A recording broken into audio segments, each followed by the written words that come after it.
Welcome back, everyone. It's brilliant to be welcoming Oliver Cock, Acting Director of Corporate Responsibility at Communisis, to the stage today. He is a renowned leader, holding senior roles at Diageo, Compass Group and Communisis, with over 30 years' experience in how to improve transparency and sustainability with clients and suppliers, whilst also delivering improved financial performance. Oliver will be explaining why ethical sustainability is not just a nice to have, but a necessity, and how to turn this into a margin opportunity. Just to remind you all, if you have questions, you can submit them in the chat on your right-hand side. And over to you, Oliver. Thanks very much, Amy. And thanks for the opportunity to speak to you. As Amy kind of explained, what I'm going to try and do is explain a little bit around how do you take this challenge that we're all faced and turn it into something that drives your business forward, drives business performance forward. And you've obviously heard over the last couple of days a lot about sustainability. So I'm going to try and keep that upfront bit relatively short. But I do want to spend a little bit of time broadening the agenda a little bit away from just the kind of environmental side of things.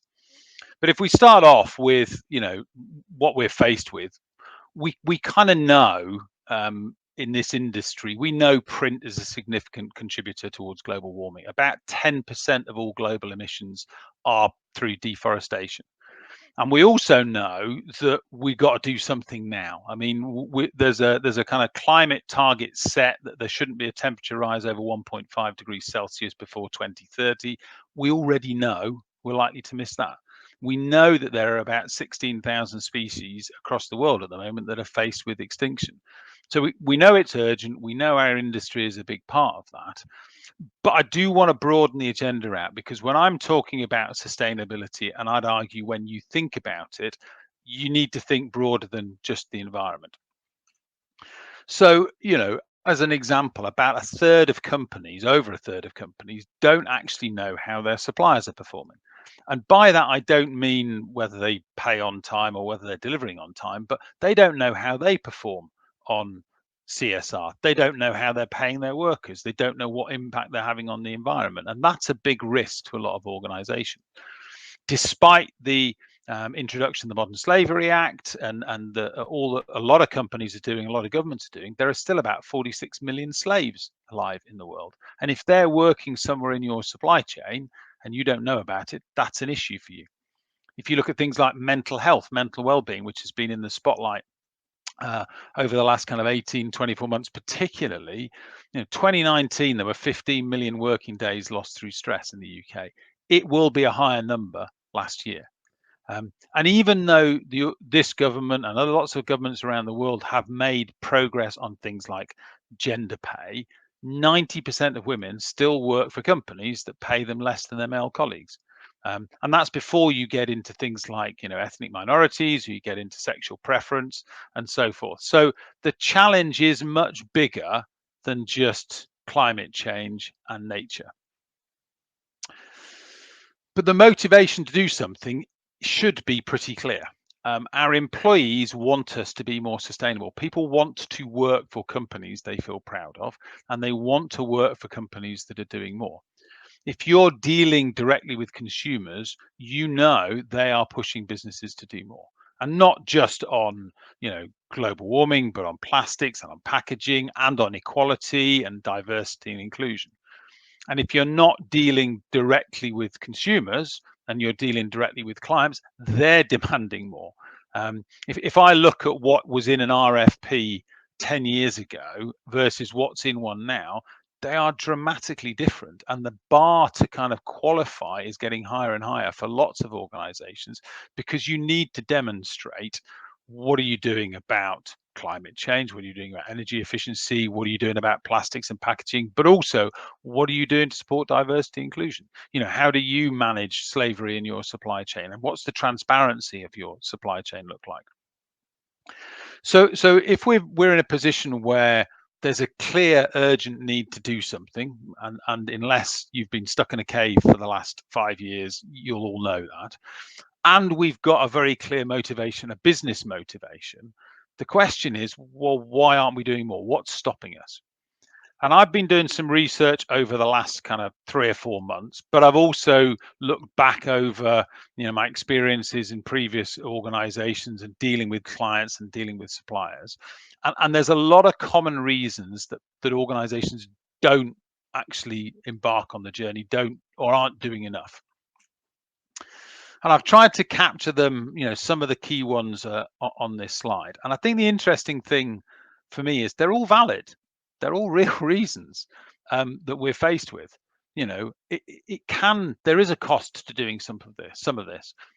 I'll argue later on that actually you can make that payback, but there is a cost to doing it.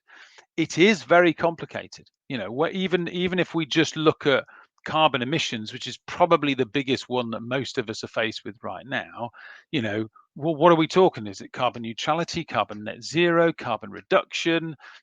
What's the timeline to do it? Which scope do I have to be involved? Is it scope 1, 2, or 3? Is it all of them? It can be complicated. Sometimes organizations don't have the capability in-house to do it or resources to do it. And the one at the bottom there, clients won't pay for it. Is a common thing that I've heard back from the research I've done, where people are going, yeah, I'd love to do the right thing, but I can't get my clients to pay for it. And I've got a thought around how organizations overcome that. But I also think that looking at it from a what's stopping me doing it is probably the wrong question to be asking. Because I am firmly of the belief, and I've got the evidence and I've seen and done it myself to know that actually, if you flip the question round the other way and go, what happens if I do this properly? Then actually, that's the question that you should be asking. Because actually, if you look at businesses with good, and ESG is environmental social governance practices, if you look at the businesses that have got practices that are rated as good, they show improved operational performance. It's not just that they get better at, reporting on sustainability, they perform better financially. If you look at employee engagement, which is a huge driver of operational efficiency, and there's a very direct cost associated with unengaged employees in terms of the staff turnover and having to train and recruit new people. But there's also a very clear correlation between how engaged staff are and their efficiency, how much energy they bring to work. And if you look at that kind of improvement number, where there's a good, strong sustainability program in place, you get massive increase in employee engagement. So I would argue that putting ethics and sustainability at the heart of your business, it drives engagement, it drives retention with clients, it drives revenue, and it drives profitability. And I think that's the question that organizations should be asking is, how do I do this? How do I put this at the heart of what I do? And how do I drive my organization forward? And how do I make it pay rather than what stops me from doing it? And just before, I'm going to explain a little bit about the process that we went through. I've just taken Communisis through over the last kind of 9-10 months, and it's a process that I've used in previous organizations. So I'm going to talk a little bit around that. But before I do that, I want to talk about this idea around alignment, because I'm very clear that what makes this pay is having these 3 bits of your organization internally and externally aligned. And I'll explain a little bit about how to do that. But essentially, this is about making sure that you're working on the things that your clients and customers think are improvement, that think are important. Your internal organization, your staff have a view on what they think is important. And if you want to engage them, you need to do the things that they think are important. And equally, you need to have your supply base where you are reliant on suppliers for any element of your service. You need to make sure you've got suppliers that have the capability of delivering what you need. And actually, within organizations, I've seen lots of different catalysts for what gets companies to move to, do you know what, I'm going to put this at the heart of the organization. More often than not, it comes from external. It does come from clients a lot of the time, but sometimes it comes from within the organization. But what is very clear is that you only really make it sustainable, and sustainable in the sense of it lasts, when you align all of these 3 elements. So I'm going to talk through a little bit around how we've just done that at Communisis, not and what that outcome looked like. Not to say this is what the outcome looks like and everybody should be the same, because it will be different for different organizations, but just to give you a kind of insight in terms of how you approach doing this. So the start point for this with us really was saying, look, what's the vision, what's the mission of the organization, and putting ethics and sustainability as a core element of that overall vision. And the reason why I think this is such a critical part is it gives a license to the organization to do the right thing. If you have being sustainable as an adjunct, as a kind of addendum to what your business is about, and all of your business metrics and all of your measurement around something else, people won't believe it's important. And therefore, if they don't believe it's important, they won't act on it. And it'll be the thing that gets sacrificed first. So what we did at Communisis was we redeveloped our mission, our vision as an organization. We'd set out kind of 5 goals, 5 pillars that we were going to build the business on. And one of those was very, very clearly being an ethical and sustainable business. And it sends a message to our clients, to our suppliers, and to our organization that this is important. But that in and of itself, that was the easy bit. That was kind of saying we want to be ethical and sustainable. What we've been through over the last kind of 8-9 months is a process to go, so what do we focus on? How do we simplify this? What are our priorities? And what ambition should we have? And I'm just going to run you through that. So we put a lot of time and effort into refining our focus and our ambition. And we went through a very rigorous approach to define what that looked like, because we can't just go off, what's happening in the news. We needed to understand more.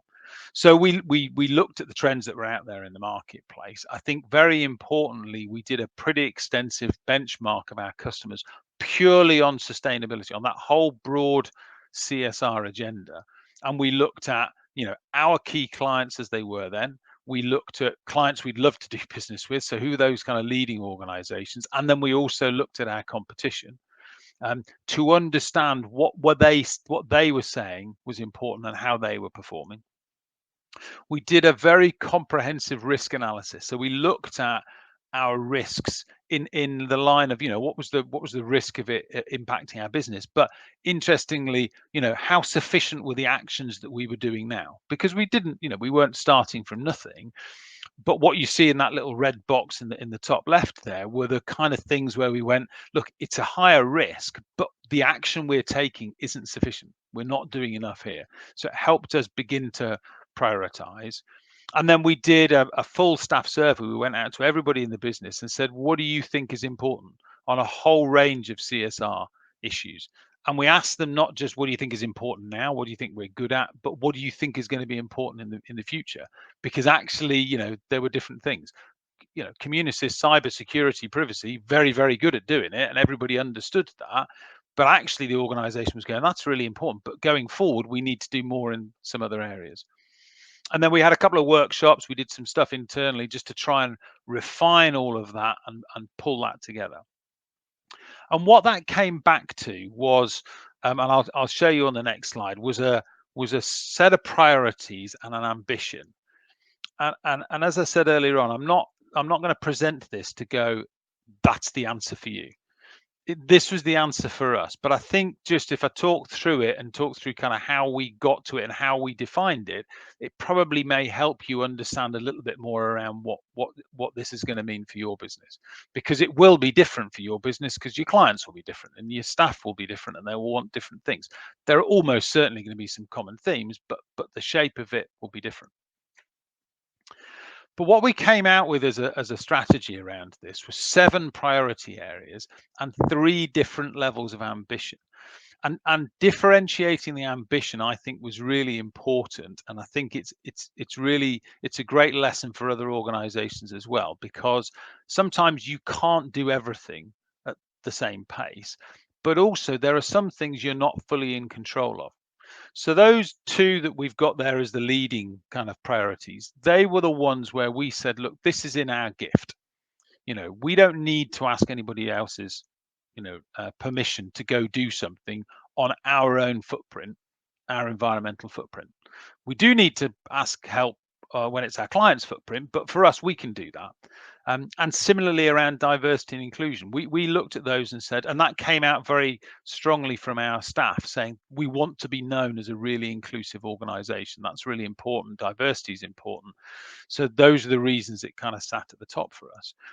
But I would urge you to kind of, when you think about this yourselves, think about the things that you can control yourselves and lead on those. That the next couple of things were ones where we knew that this is predominantly where we're dealing with our clients' supply chain. We're buying things on behalf of our clients. We're working to their specifications. So we know there's an increase in demand to reduce plastics and packaging, and we want traceable and responsible supply, but we're not in complete control. And as an example, if we had a client, if we took a decision to say we're not going to have any plastics anywhere in our organization, that's a lovely position to take. But if your clients are still demanding it from you, and 60% of your revenue in certain categories comes from plastic, if you just say I'm not doing it, you lose the revenue. That's not going to be profitable. And our role there was really to help and guide customers down that and meet that demand. And they were demanding us to reduce plastic, to have better visibility around our supply chain. But it's more of an alignment. It's more of a partnership. And that bottom area we classed as this enhancing essentials. These were things that we were already doing, and we were already doing well. But we can't afford to rest on our laurels. We needed to kind of make sure that we kept updating those. But the focus there really was around how do you reduce risk, recognizing that we'd already started doing a lot of things and we were building on a good platform. So as I say, that the reason for talking that through wasn't to say your strategy needs to look like this, but I do think that differentiation of the different levels of ambition is really, really important. And I'll touch at the end when I summarize, because I think that's one of the big lessons out of this is setting your priorities and recognizing that you will have a different level of ambition in different areas. But to go back to the previous question that I asked, how does that ensure alignment? Because I've talked about how important it is. This is how we did it through the process we went through. The client benchmarking ensures you focus on the things that are important to your clients and your customers. And again, it sounds really obvious, but it's amazing how many companies don't take the time to do this. But if you focus on things that they don't think are important, they're not going to pay for them. You're going to incur the cost. If you can focus on things that tie into their proposition and they've said are important, it's much, much easier to make it pay. The surveys and the workshops were all about getting our employees aligned. We're about understanding what was important to them because we wanted them on board with the process. And then we used a series of kind of webinars and briefings and the kind of day-to-day supplier relationship management to help us get the message across to the right suppliers and also make sure that we had the suppliers that were able to make this work.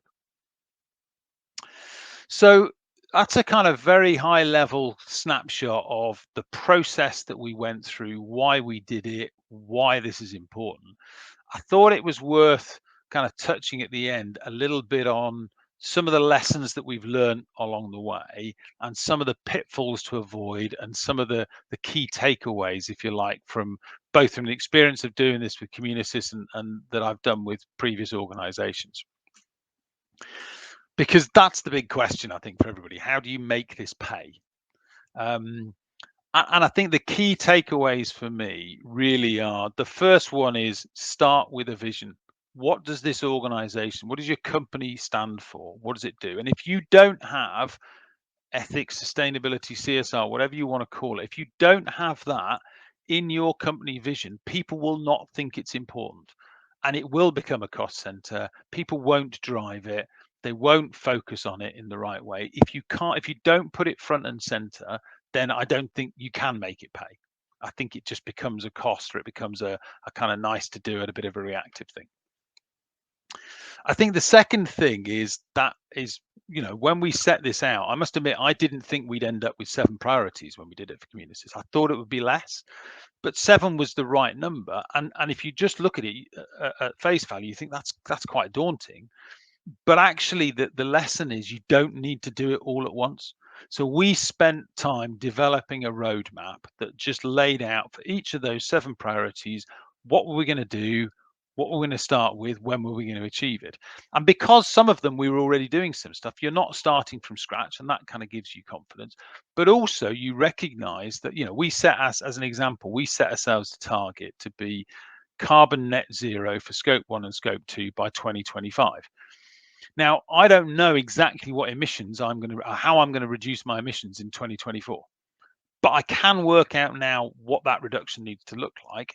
And I can start the process, and I can start the measurement, and I can hit some milestones, and I can build some credibility, and I've got time to do it.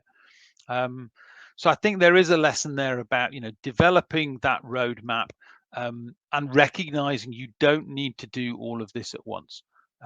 You can go at different paces. The main thing is to start and to make progress. I think the third thing, and I hinted at this earlier on, is this. I called it the client cost conundrum. Because clients, as I'm sure you know and will have experienced, that they're great at saying, I want you to do this. They're not so good at saying, I'll pay for it. And actually, we actually had a couple of clients that were explicit and went, yeah, we want you to do all these lovely things, but I'm not willing to pay a penny more. It's got to be cost neutral. And I think the message for you here is you got to tackle that up front. And the key to tackling that is offering choice. And I'll give you an example. We had a client that came to us and said, I want to reduce and eliminate plastic from my entire supply chain, but was explicitly saying it's got to be cost neutral. And for a period of time, we'd said to that client, can't be done, can't do it. And actually, the answer wasn't we couldn't do it, because there was a way of doing it.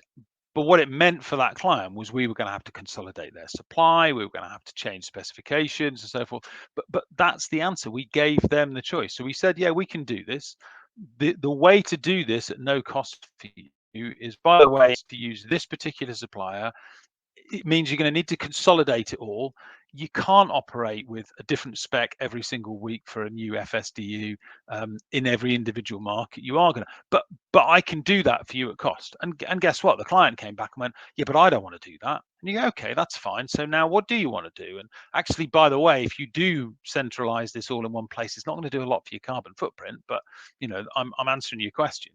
And what we were able to do is give them choices. And more often than not, they were choosing the options that were slightly more expensive. Or we were offering them choices that said, look, I can do this. It's going to cost you a little bit more here, but it's going to save you money somewhere else in your supply chain. You're not going to have to pay to get this taken away. You're not going to have to use it as frequently. You're going to have less waste somewhere else. So you're going to be able to take cost out somewhere else. So tackling that up front, offering choice, I think is key. And very much linked to that is this idea around being transparent.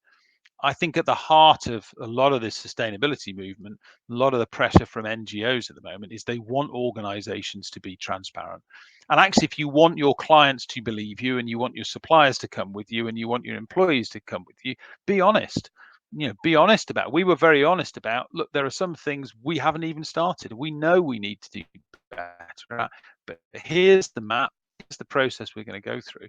And we've had a lot of fantastic feedback from clients who've gone, look, it's fine. I just wanted you to start.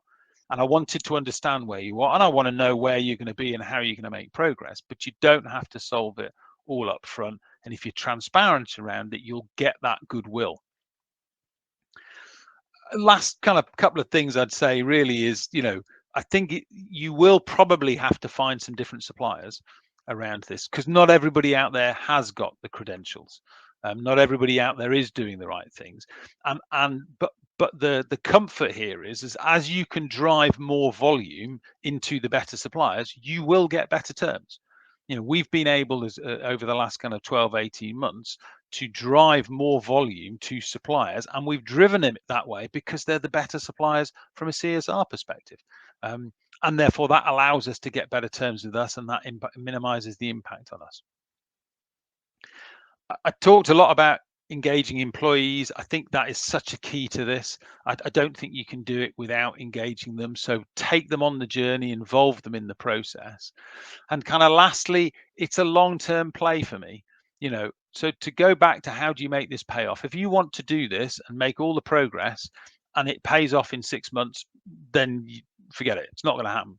But over a period of time, it will. And because you don't have to do it all at once, you don't have to incur the cost all at once. And actually, I think we were surprised when we went through and costed up how little some of these things were actually going to cost us, and how over time we could easily make that payback. So hopefully that's been useful. I'll leave you with one last thought, because if you're in any doubt about whether you need to do this, my view is it is not optional. This is not a fad. It's not going to go away. If you wait for it to happen to you, you are going to get trampled and stampeded by every other nimble supplier and competitor that's out there, because they're going to do it, and they're going to do it faster. If you wait for your clients to pull you in the right direction, you'll get pulled over. So that's kind of a whistle stop tour. I hope that was been interesting, and I hope we got some questions. Thank you so much, Oliver. That was brilliant. Really great to hear from you, and also learn about the journey process that Communisis has gone on in regards to ethical sustainability. I think there's a clear takeaway regarding businesses structuring their sustainability plans by level of ambition. Really like that, leading on items that you kind of can control. We've got some questions. One I just wanted to put to you. You mentioned this key alignment in 3 areas. So you spoke about clients, suppliers, and then internal organization. Firstly, in your opinion, in your experience, which is the easiest to align? And then I'll come on to my next bit, which, while you think about that one, what happens if you have a client who doesn't align with your values? Are they the wrong client to have? Yeah. So I think the alignment one. I mean, in a funny way, the easiest one to do is the client one, because that's who you have to deal with day in, day out, and they're normally pretty clear, and certainly over the last kind of few years have been very, very clear around what their targets are. So our kind of view on, we knew plastics and packaging was going to be in there. We knew climate change and nature was going to be in there. We knew responsible supply chain was going to be in there, because our clients have been telling us to it. So actually, all of our organization had heard that for a length of time. That was relatively easy. I think the internal bit, it was an easy process. They came up with some different things that we hadn't thought about, but actually just the process of asking them. And there was quite a bit of commonality. I think, as I said earlier on, the diversity and inclusion was one that came up very, very high from the staff survey. They said, we want to be known as that. And we kind of went, okay, well, that's not difficult, because who doesn't want to be, working for an organization that is diverse and inclusive? So I think the harder one is the supply based one, because what we found, and I found in previous organizations, is not everybody's there. You don't always, your big suppliers may not be the suppliers that you need to do business with long term, because they're not sharing the bit. But actually, you just got to find the ones that do it. So so that was the first question. I think the second question was, and someone's actually asked, have we parted company with a client? They're asking you for the details. The honest answer is no. But what we have had is some very difficult conversations and some very direct conversations with clients. And I think sometimes, being open and transparent with your clients, it's an often overlooked skill, but you have to hold the mirror back up. So we've had clients that have said to us, I want to take plastic out, and we've gone to them and said, by the way, we can do it. We can take that plastic out of the window in the envelopes that we're using for you. And they turned around and said no. Now, on the one hand, I'm sitting there going, that's not too clever. But what we did with the client was go, okay, that's fine.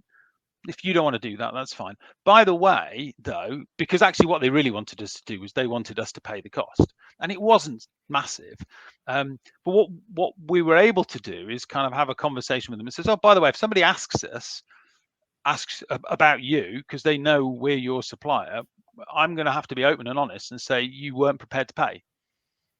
And that provokes a response. But also, when you can get a little bit kind of cleverer and kind of go, look, okay, you don't want to pay that. It's going to cost you £60,000 to do that annually. Where else can I take £60,000 out of your supply chain? What else can I do to do that so you can do the right thing? And I think it does come back to that point around offering choices. So we haven't walked away. I have in a previous business walked away from it was a new client and I refused to pitch for them because I didn't believe that their values matched up with mine from an ethics and a sustainability point of view. It's harder to do with existing clients. I think you gotta be sensible. But actually what you do, and I would encourage people, is go look for clients that share the same values as you.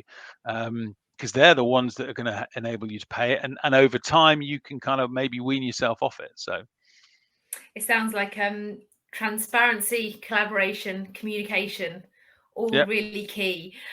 We are running out of time. I think we've got time for one more question. right.